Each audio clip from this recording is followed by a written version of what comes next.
Har qancha g'alati eshitilsa ham, lekin GM kompaniyasining insoniyat tarixi uchun taqdim qilgan eng obro'li avtomobili.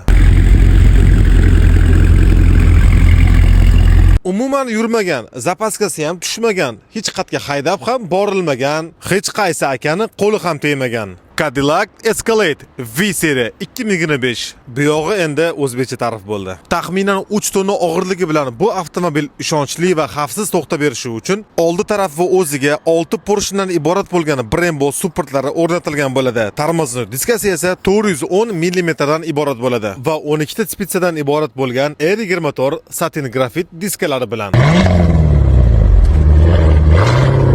Faqatgina V-seriya uchun maxsus zarobatga qilinadigan 602 litrli va abrasin 8 silindrli supercharged 682 ot kuchi 885 Nm bo'ladi. 0 dan 100 gacha taxminan 5 sekund sarf qiladi. Interyer o'sha topoviy komplektatsiyada bo'lib, 36 dona EKG premialniy akustika, premialniy kvadratniy napa ko'jalarda, panorama tom va alkantara tom bo'ladi. Eshiklari esa avtomatik tarzda ochiladi va yopiladi va qolgan massaj, head-up display va hokazolarni gapirmasa ham bo'ladi. Narxiga keladigan bo'lsa, O'zbekistonga yetib borguncha hech qachon bunaqa darajada zo'r narx bo'lmagan. Bor yo'g'i 175 ming AQSh dollari bojxona to'lovisiz. Bu yangi stokda bor yo'g'i 4 dona edi. 3 dona qoldi. Bemalol surishtiring, maslahatlashing, biz sizni kutamiz.